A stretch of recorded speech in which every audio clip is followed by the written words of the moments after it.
하루 일과를 정신없이 마치고 퇴근길에 서면 생각나는 게 있습니다. 식당에서 요리사가 정성스럽게 만들어준 맛있는 한 끼. 신선한 재료로 만든 밥상은 고된 마음을 달래고 지친 육신을 다시 건강하게 만들어줍니다. 그 밥상의 힘을 알기에 20년째 즐겁게 주방에 서는 사람이 있습니다. 안녕하세요. 정호영 셰프입니다. 반갑습니다. 쌀쌀해지는 가을, 그가 많이 활용하는 생선은 고등어입니다. 고등어를 이제 소금하고 식초에 절이는 요리인데 그것도 이제 회처럼 드실 수 있는 요리입니다. 12,000~13,000원 한 마리에? 고등어로 이제 12,000~13,000원까지 주기는 사실 비싼데 그래도 저희는 이제 필요한 재료는 써야 되니까.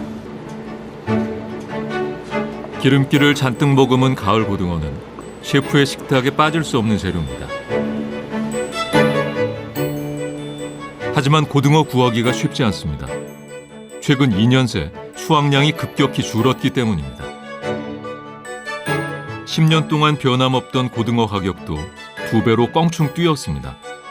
지치회는 식감이 이제 흰살 생선이 가지고 있는 아주 이제 좀 찰진 식감이 이제 특징이고요.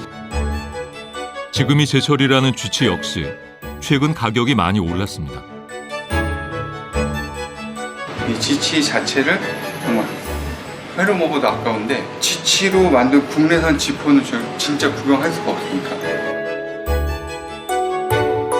흰살 생선 특유의 담백함과 단단히 씹히는 식감이 마치 보고와 같아 미식가들에게 인기가 많다는 쥐치. 서민들의 생선이 어느 순간 고급 횟감이 됐습니다.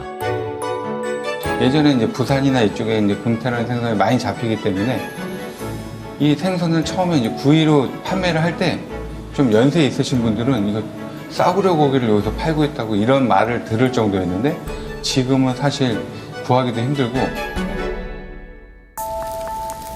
한때 발에 찰 정도로 많아 싸구려 취급을 받았던 금태 역시 그 위상이 달라졌습니다. 특히 제주산 금태의 몸값은 부르는 게 값이라고 합니다.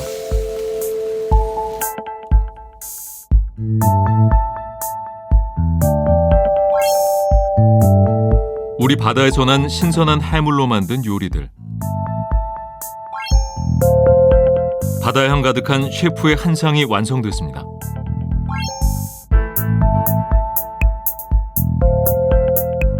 맛있는 한 상에 손님은 즐겁지만 셰프의 고민은 깊어집니다. 이제 매장을 운영한 지는 10년이 좀 넘고 요리는 이제 23년째 하고 있는데 갈수록 좀 바다에서 나오는 생선이 좀 부족한 느낌이 좀 줄어들었다 이런 느낌이 들어서 생선만큼은 조금 진짜 맛있지만 이 가격이면 충분히 나도 돈을 내고 먹을 수 있다 이런 요리를 하고 싶은데 그게 갈수록 힘들어지는 것 같아요. 수천 년 동안 우리 밥상을 건강하게 만들어준 어부와 바다. 그런데 요즘 바다가 이상합니다. 1년 생활할 정도 수입을 했는데 지금은 그때 한 10분 1 정도뿐이 안 돼요. 너무 저 물메기가 안 잡혀요. 정말 거짓말처럼 없습니다. 없어. 바다가 죽었어요. 죽어가고 있어요. 거의 대부분이 타지로 이제 떠났지. 예전에는 이렇게 동네가 시끌벅적 했는데 지금은 너무 조용해진 것 같아가지고 한편으로 마음이 좀 안 됐네. 우리 어촌도 달라지고 있습니다. 서서히 소멸이 될 것이고요. 이는 우리 인간으로 보면 심장에서 가장 먼 손가락, 발가락부터 썩어가는 이런 현상과 동일하다. 저는 이렇게 생각을 하고 있습니다.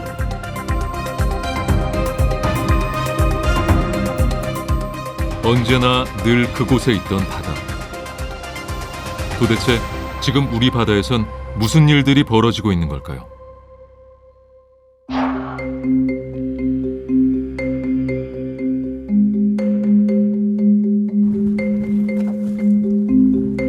잔잔한 파도가 있는 마산하포구 일대에는 양식장이 많습니다. 정성원 씨는 이곳에서 미더덕과 오만둥이 양식장을 운영하고 있습니다. 그런데 지난해부터 정 씨의 양식장에서 이상한 일들이 벌어지고 있습니다. 그물 한가득 달려있는 낯선 생물, 그리고 흐물흐물 녹아 없어지는 미더덕들. 10년 동안 양식장을 운영한 이래 처음 보는 광경입니다. 제가 우습게 소리를 하루아침에 다 죽었다 이렇게 이야기를 했는데 이게 동글동글하게 저렇게 있다가 그냥 가위 녹듯이 녹아버리더라고요. 저희가 어떻게 할 수 있는 방법은 없는 거라요. 방법은 없고.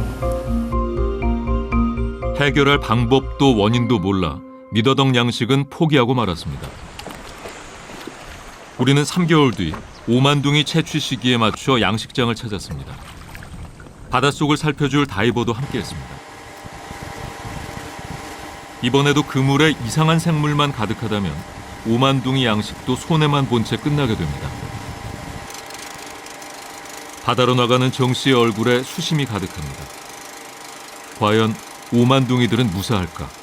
오만둥이가 오만대부터가 잘 큰다고 오만둥인데 위에 조금 여기 한 마리씩 있고. 그물을 아무리 올려도 오만둥이는 없습니다. 망가진 그물 속에서 겨우 한 마리 찾아냅니다. 양식장 내부를 살펴봐야겠습니다.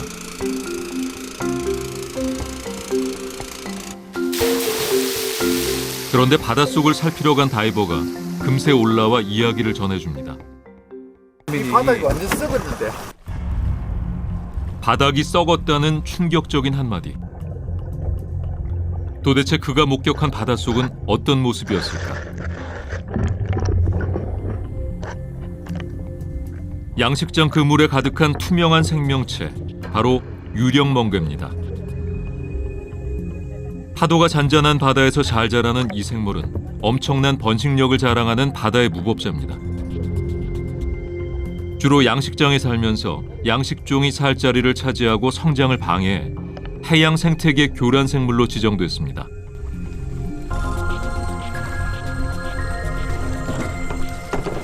그물의 한 90%는 유령멍게예요. 오만둥이는 한 1% 될라나 모르겠습니다.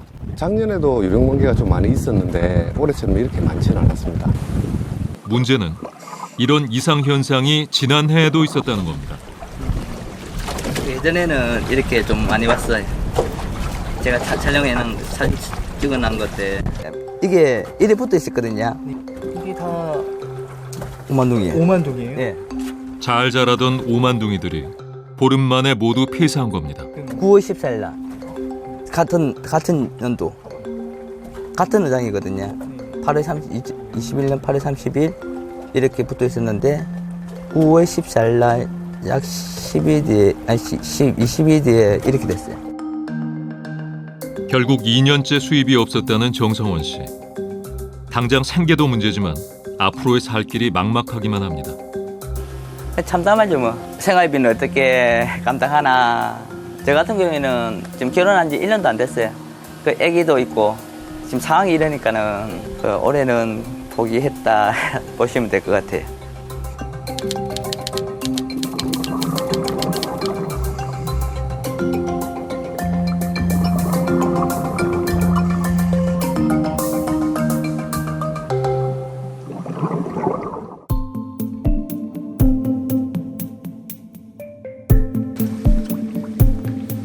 우럭양식장을 운영하고 있는 강남태 씨.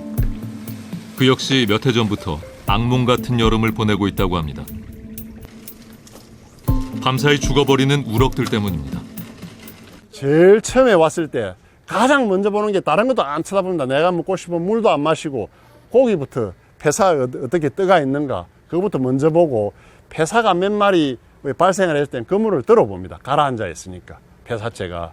어느 날 하루아침에 고기 그물을 들어보면은 굉장히 많이 폐사가 되어 있거든요. 그러면은 정말로 자포자기합니다. 내가 이렇게 열심히 키웠는데 깊은 회의감이 들고 자괴감도 생기고 이 업을 정말로 해야 되나 말아야 되나 괜히 억울하죠. 모든 것에 억울합니다. 그때는. 치어를 건강한 성어로 키우려면 꼬박 2년 동안 정성을 쏟아야 합니다. 하지만 우럭들은 뜨거워진 여름바다를 견디지 못하고 폐사하기 시작했습니다. 그렇게 폐사한 우럭은 무려 5만여 마리. 강 씨는 올여름 키우던 우럭의 대부분을 잃었습니다. 특히 요 근래 지구온난화 현상으로 아마 남해안 그 양식장들이 거의가 아열대화 되었죠. 그로부터 지금 폐사가 굉장히 심해지고 있고, 특히 작년에는 굉장히 한 그 우럭 양식 그 어장에서 폐사된 양들을 보면은 50% 이상일 겁니다. 때로는 전멸한 어장이 있고, 그래서 우리 어민들은 이제 우럭을 키울 수 없는 그러한 상황에 직면했습니다.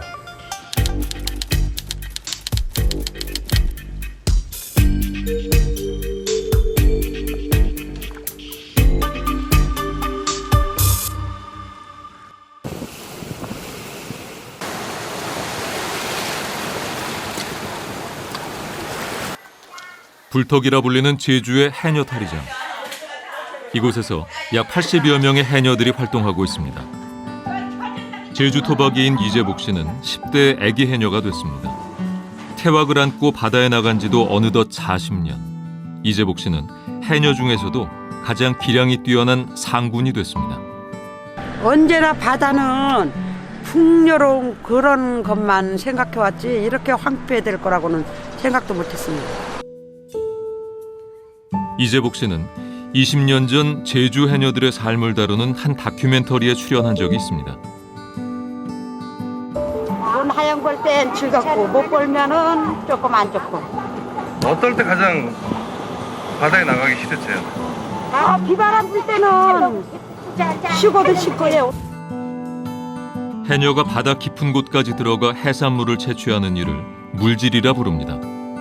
해녀의 해산물은 신선하고 품질이 좋아 전국에서 가장 인기 있는 특산품으로 꼽혔습니다.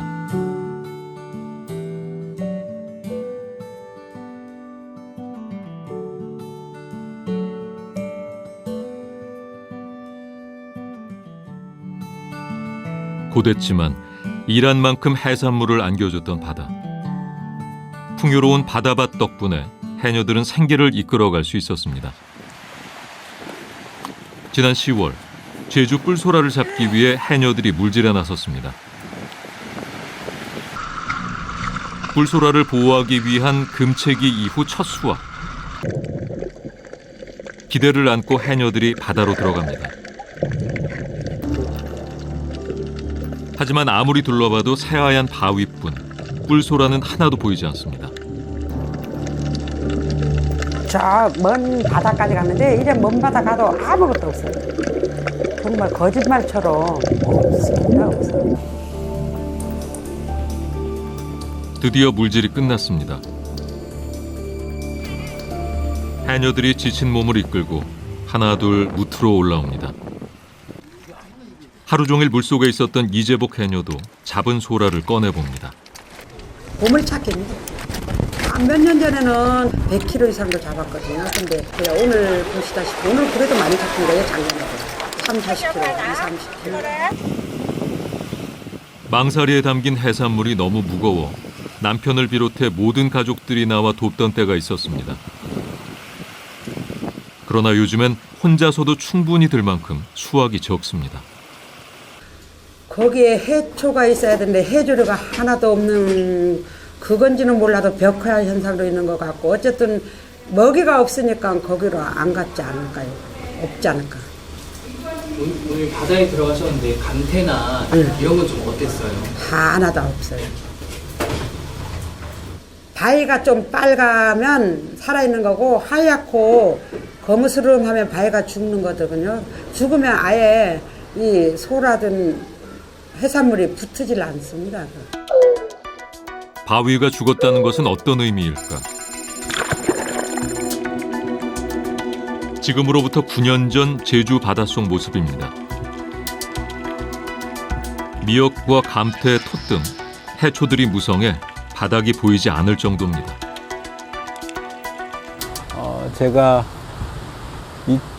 재작년에 2020년에 온평리에서 그때 8년, 9년을 촬영한 사진을 좀 통틀어서 기획을 해서 전시를 한 적이 있습니다. 근데 그 작업을 하다가 2013년부터 제가 해녀 숨소리 뭐 이런 것들을 좀 기록해 놓으려고 찍었던 영상 속에 보니까 풀이 많은 거예요. 해초는 수많은 바다 생물들의 먹입니다. 알을 낳는 산란지이자 서식지이기도 합니다. 그런데 갑자기 해초가 점점 사라지기 시작했습니다. 그와 동시에 다양하던 해양 생물도 줄어들었습니다. 명자 삼촌이 아유 저 바다가 언니들이 나이 먹고 시간이 지나면 자기들 바다가 될 줄 알았대요. 근데 바다가 나보다 빨리 늙더라 라는 말씀을 하시는 거예요. 그래서 바다가 늙어간다는 표현 자체가 작가한테 되게 매력적인 이야기였던 거죠. 그러면서 그 뒤부터 지금 매해 바다를 찍고 있습니다. 예. 박정근 작가는 조금씩 늙어가는 바다를 꾸준히 기록하고 있습니다. 그의 영상 속에는 이제는 볼 수 없는 젊었던 제주바다 풍경이 가득합니다. 20년 전 다큐멘터리 속 제주바다는 더 싱그럽습니다. 해초들이 숲을 이루고 각종 해양 동물들이 가득해 황금어장이라 불렸습니다. 하지만 지금 제주바다는 해조류를 시작으로 생물들이 연쇄적으로 사라지는 사막화 현상이 심각합니다. 먹이사슬 생태계가 망가져버린 겁니다. 기후변화에 의해서 감태가 줄어들게 되면 감태의 주요 기능이 서식장소 제공 그리고 이제 먹이원 제공인데 이 두 개의 기능에 의해서 사는 종들이 주로 우리가 잡고 있습니다. 이제 어족자원들이 거기서 나타나게 되는데요. 이 어족자원들의 이제 붕괴가 발생하게 됩니다. 그러면 이 어족자원들을 주로 이제 채취했던 어업인들이 그런 생산성이 떨어지게 되면 이제 결과적으로 수입이 줄어들게 되고요. 이제 수입이 줄게 되면 그 사람들이 기반으로 하는 그런 이제 수익 기반들이 무너지게 되니까 어업 생태계가 무너지게 되고 그러면 결과적으로는 어업에 종사하는 전체적인 산업이 붕괴할 수 있는 그런 일련의 과정을 갖고 있습니다. 해조류와 해산물이 사라지는 것은 바다밭에서 삶을 일구어가는 해녀들에겐 치명적인 일입니다. 최근 7년 동안 해녀들의 마을 어업 생산량은 3분의 1 수준으로 줄어들었습니다.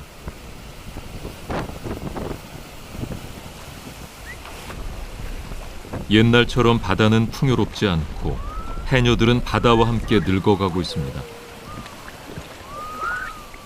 바다 위에서 거친 숨을 가다듬는 휘파람 같던 숨빛 소리도 점점 희미해지고 있습니다. 그래도 우리 뒤를 이어서 해산물 채취하는 분이 많았으면 좋을 텐데 뭐 바다 이런 생태 관계인지 몰라도 해산물이 없는 관계인지 몰라도 이제 하고 싶다 하는 사람이 없습니다.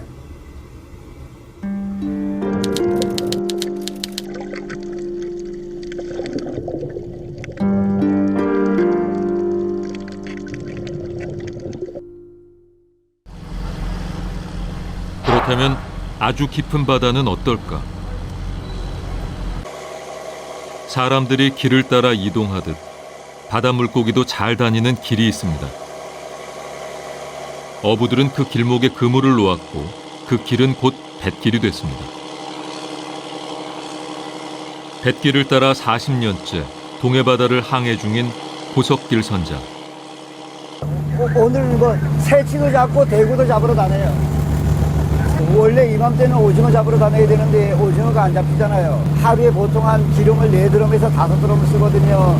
오늘 기름값이 2만 원 떨어졌는데 24만 뭐 천 원이가 얼마 되는 걸로 알고 있어요. 그러니까 이제 뭐 4드럼 벌써 그것만 해도 거의 돈이 많잖아요. 그러니까 워낙 경비가 많이 지침되니까 움직이지 못하고 있고. 오징어는 야행성입니다. 이 특성을 이용해 밤에 불을 밝혀 오징어를 잡는데 이때 사용하는 집어 등에 기름이 많이 듭니다. 기름값은 오르는데 어획량은 계속 줄어 손해가 이어지자 평생 오징어를 잡던 고 선장도 최근 어종을 바꿨습니다. 하지만 잡어잡이도 시원찮기는 마찬가지입니다. 그물 놓기가 좀 걸끄럽네. 이게 지금 계속 어군이 형성되는 게 이 부분에서만 형성이 되거든요. 그런데 지금 거기 지금 오늘 같은 업종배가 3척 나와서 그물을 놨어요. 그러니까 좀 힘들죠. 먼저 온 배들이 고기들이 다니는 길목에 이미 그물을 쳐놓은 겁니다.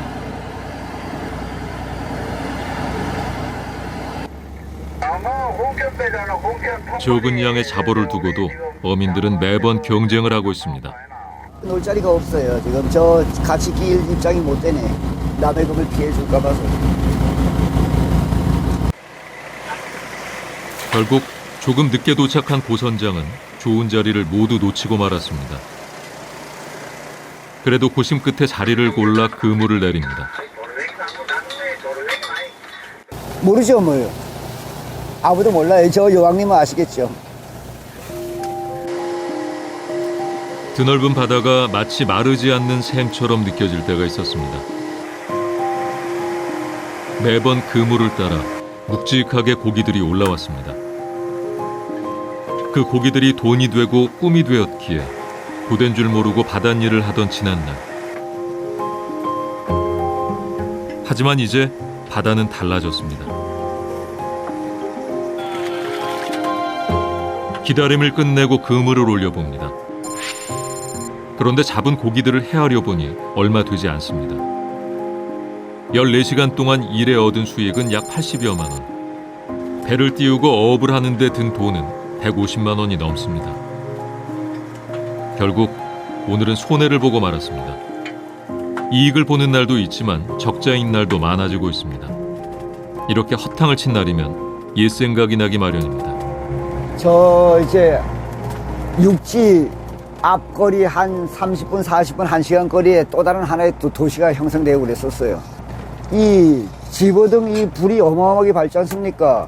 그게 이 옆에 배들이 그렇게 많이 모이니까 이 멀리서 이렇게 보면은 또 다른 하나의 도시가 형성이 되는 거예요. 멀리서 보기는요. 지금도 눈에 선명한 그 시절 그 풍경. 수천 개가 넘는 집어등 불빛에 동해바다는 밤에도 낮처럼 밝았습니다. 오징어잡이 배가 100여 척에 달했고 모든 배들이 나가기만 하면 만선이었습니다. 오징어를 가득 실은 배들이 줄지어 들어오던 묵호항에도 활기가 넘쳤었습니다.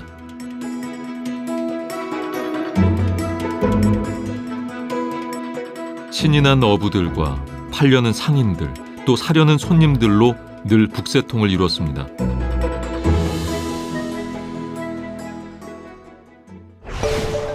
하지만 오징어가 사라지면서 어판장의 풍경도 달라졌습니다. 집어등을 단 배들 대부분이 포구에 정박해 있습니다.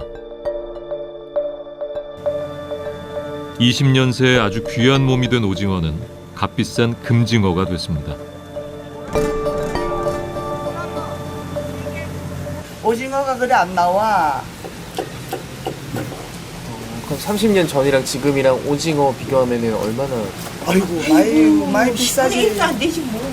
10분의 1도 안 된다. 옛날에는 저 덕장마다 다 오징어 늘어나가지고 진짜 많았댔어. 요새도 솔직히 오징어가 좀 난다 하면 달아들고 많이 살아와요. 아예 없으니까 나 그랬어.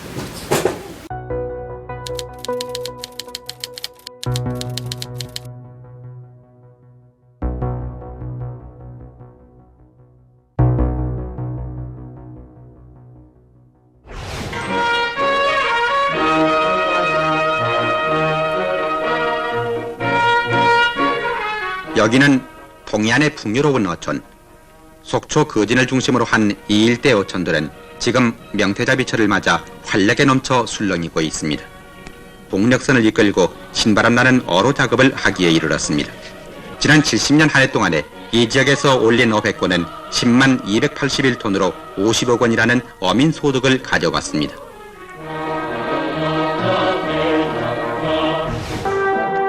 동해안 일대에 명태와 오징어 등이 13년 만에 대풍어를 이루었습니다.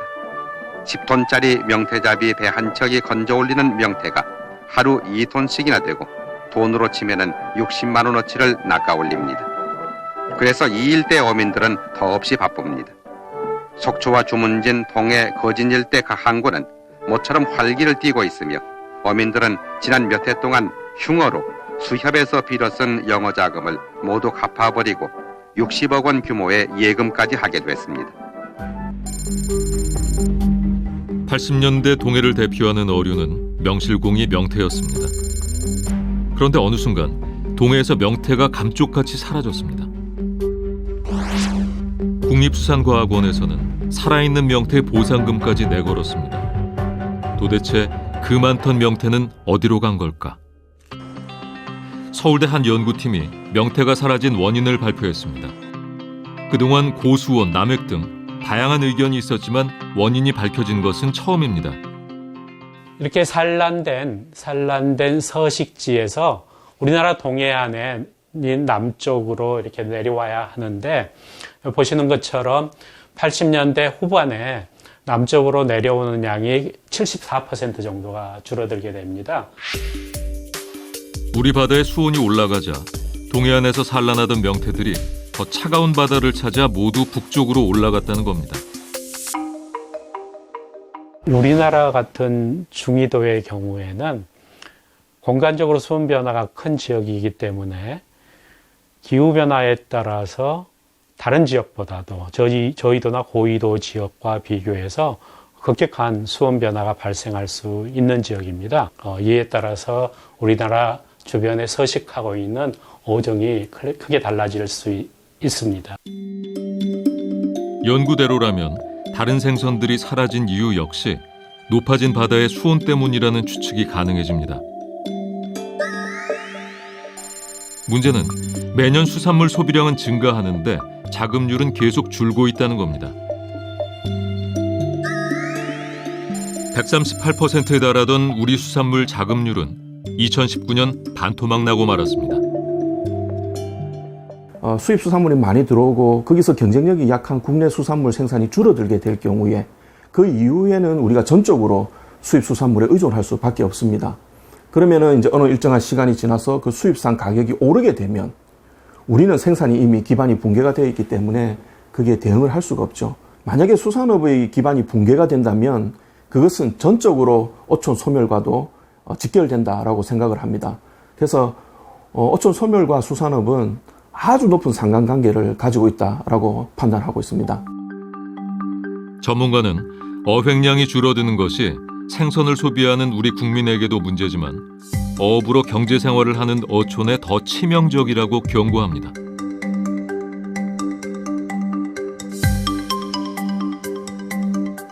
남해의 중심 어항 삼천포.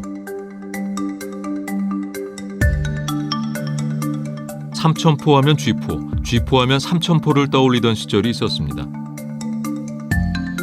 1960년부터 80년까지 삼천포에서 국내산 쥐포의 90%를 생산했기 때문입니다.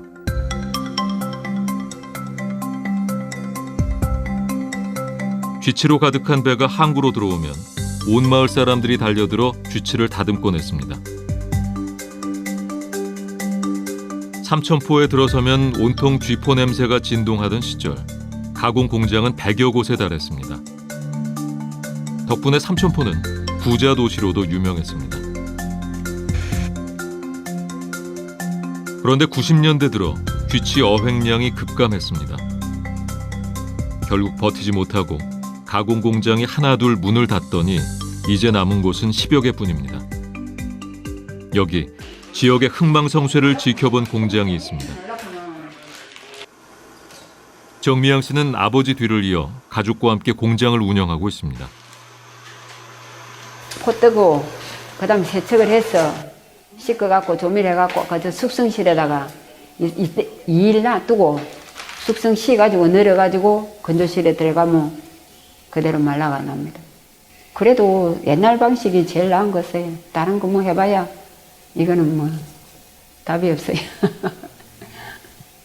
그래도 옛날 맛을 찾아서 먹는 건데 바꿔도 좀 그렇지. 무려 40년째 전통 방식 그대로 쥐포를 만들고 있다는 정미양 씨. 그녀는 만드는 방식만 그대로일 뿐 그 외 모든 것들이 변했다고 말합니다. 이리 비쌀 거라는 아무도 상상도 못 했지. 그게 마지막에 국산 날 때도 8만 날 때도 쌀 한 가마이 값이라 했는데 지금도 쌀 한 가마이가 아니고 쌀 10가마이 값을 하니까 엄청 비싸. 너무 비쌉니다. 너무 비싸. 우리가 생각해도 너무 비싸. 그러니까 20몇 년, 한 30년 전에도 많이 나가지고 우리 공장 이게 뭐 천장까지 다 또 쌓아놓고 했어요. 삼천포에서 지포 안 따본 사람이 별로 없고 안 만져본 사람이 별로 없지. 다 만졌지. 그때는 참 풍년이 풍년.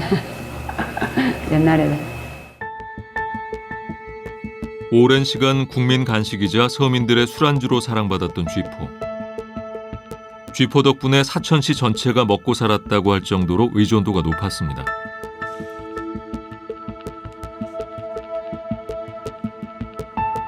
그래서 쥐치 감소는 사천시 경제의 직격탄이 됐습니다. 공장들이 줄이어 문을 닫았고 쥐포 산업 역시 빠르게 쇠퇴했습니다. 산업의 쇠퇴는 도시의 쇠퇴로 이어졌습니다. 삼천포 인구는 20년 새 7만 3천 명에서 1만 5천 명으로 줄었습니다. 현재 우리나라의 경우에는 바닷가에 있는 연안 지역들은 대부분 수산업에 의존을 하고 있습니다. 예를 들어서 통영 지역의 경우에는 멸치, 그 다음에 영덕 울진 지역의 경우에는 대게, 그 다음에 전남도 지역에는 참조기, 우리 부산은 고등어에 의존을 하고 있듯이 이 수산물이 지역 경제에 미치는 영향은 굉장히 큽니다. 그래서 이 수산물의 생산량이 조금이라도 감소를 하게 된다면 지역 경제에 대한 영향은 절대적이라고 말할 수 있습니다. 바다에서 나는 것들을 기반 삼아 먹고 살아온 어촌에게 어획량 감소는 치명적입니다. 그런데 어촌 마을에 들이운 위기는 이뿐만이 아니었습니다.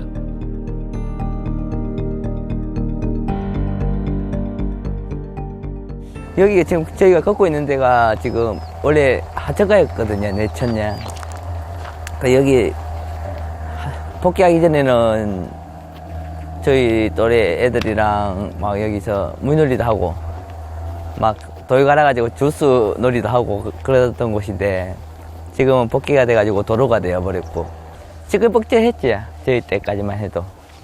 저희 때 이후로 한 2, 3년 후부터는 애들이 뚝 없어지더라고요. 보니까는 지금 보니까는 너무 조용한 마을이 됐더라고요. 한때 오만둥이 마을로 불리던 창원의 욱곡마을. 젊은 사람들이 하나 둘 마을을 떠나면서 고령화가 시작됐습니다. 마을 토박이인 정성원 씨는 이대로 마을이 사라질까 걱정입니다.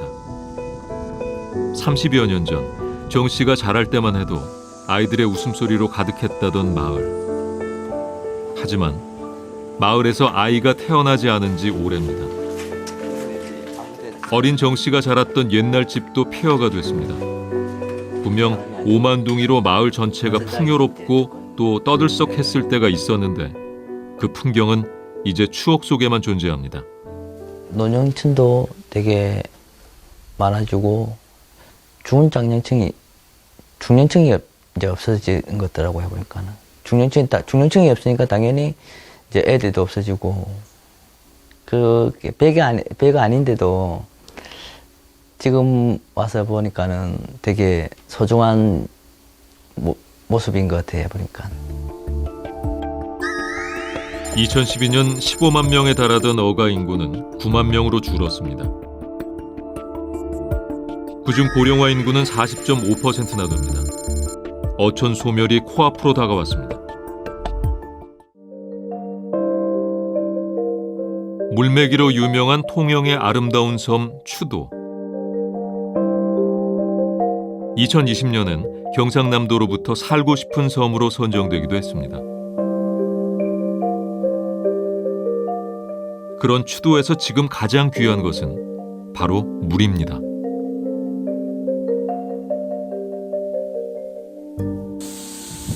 물 하나도 안 봅니다. 오후 6시 돼야 이제 1시간 참. 6시 되면 이제 하루 1시간 듭니다. 6시에 7시까지. 1시간. 물이 기해서 이 통에다가 물로 받아놓고 이래가 지금 쓰고 있어요. 물이 지금 오물이 찌꺼리 엄청 많아. 이 어쩔 수가 없어. 이 물이 귀하다 보니까 먼지가 들어가고 이래갖고 지금 쓰고 있어요. 어쩔 수 이걸 안 하면 굶어 죽는데 뭐. 이걸 보고 요리를 해가 먹고 있어. 추도에는 상하수도 시설이 없습니다. 마을 물탱크에 지하수를 모았다가 사용했는데 가뭄이 길어지면서 물이 부족해진 겁니다. 이렇게 생활한 지도 어느새 9개월이 넘어갑니다. 하지만 생활의 근간인 물이 부족하자 모든 일상이 불편해졌습니다. 끼니를 때우는 것도 쉽지 않습니다. 어머니 그러면 요즘 물 안 나오면서 반찬이나 국이나 이런 게 좀 달라진 게 있어요? 힘들어요. 좀 예를 들어서 한 5가지 할 거 뭐 2가지, 3가지만 하고 말지. 많이 못해. 어업을 나가는 바람에 빨랫감은 매일 나오지만 물이 많이 드는 세탁기는 무용지물입니다.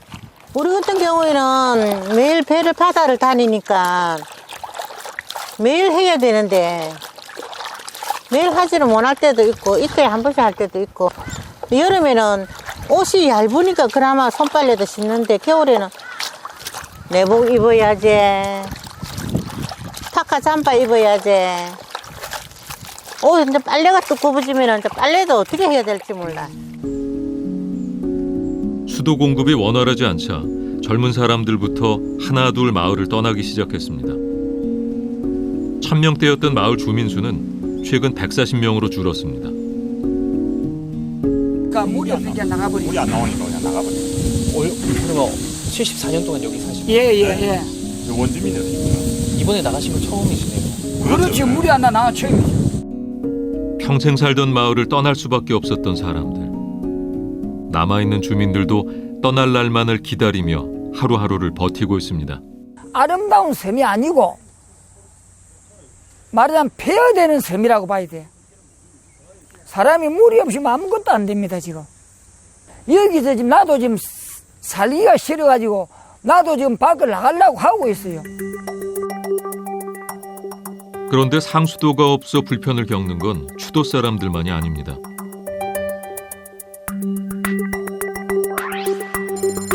상수도 설치가 돼 있지 않은 곳은 모두 370개. 무려 84%나 됩니다. 어촌에 부족한 인프라는 수도만이 아닙니다.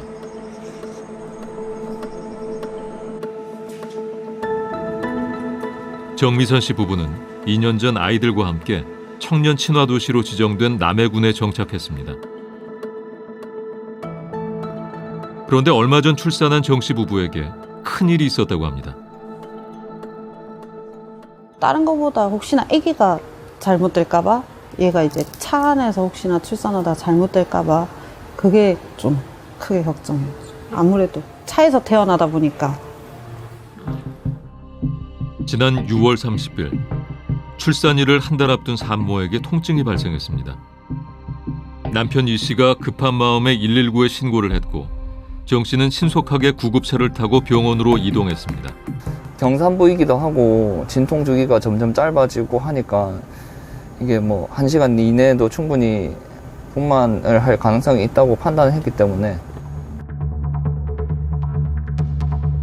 하지만 남해군에서 출산이 가능한 진주의 산부인과까지 걸리는 시간은 대략 1시간. 결국 정미선 씨는 달리는 구급차 안에서 아이를 낳았습니다. 또 미숙하니까 산소를 저희가 여기 호흡자에서 산소를 줄일 수가 있거든요. 그 산소를 이제 호흡 보조하면서 이제 받은 거죠. 다행히 아이는 건강하게 태어났습니다. 무사히 진주의 병원에 도착했지만 또 다른 문제가 발생했습니다. 도착한 산부인과에 인큐베이터가 부족했던 겁니다. 결국 산모와 아이는 창원의 대학병원까지 1시간을 더 이동해야 했습니다. 그때는 뭐 감정이 뭐 너무 격해 있어가지고 뭐 이런 말로는 못 하겠는데 진짜 걱정은 많이 됐습니다. 애를 낳더라도 저랑 같이 가다 나올 거라면 그렇게 했는데 결국에는 이번에는 많이 급했는가 119 탄다더라고요. 그래서 타고 간 거였는데 따라가는데 저도 많이 좀 애가 타더라고요. 애만 낳는다고 되는 게 아니잖아요. 산후조리원도 있어야 되고. 솔직히 낳으라는 말은 하는데 군에서도 뭐 맨날 왔다 갔다 그 시간이 너무 아깝고. 병원이 있고 조리원이 있으면 좋겠죠. 솔직히 말을 하면. 남해군은 출산을 할 수 있는 산부인과만 없는 게 아닙니다. 소아과는 단 한 곳, 산후조리원은 없고 육아 지원을 받는 일도 하늘의 별 따기입니다. 아이를 더 잘 키우기 위해서 청년들은 어촌을 떠날 수밖에 없습니다. 인구가 줄어드니까 그런 인구가 있어야 버틸 수 있는 인프라들이 자꾸 사라지는 겁니다. 인프라가 사라지면 그 지역은 또 매력을 잃게 되죠. 그러면 또 인구가 그거에 반응을 해서 또 유출되는 현상이. 그러다가 나중에는 그 지역에 청년들이 정말로 필요로 하는 어떤 그런 병원도 없는 거예요. 그래서 지역을 떠난다라고 많은 분들이 분석을 하고 있어요. 의료뿐만이 아닙니다. 교통, 교육, 문화 등 다양한 인프라가 모두 부족한 어촌은 도시와 농촌에 비해 삶의 질이 크게 떨어지는 것으로 나타났습니다.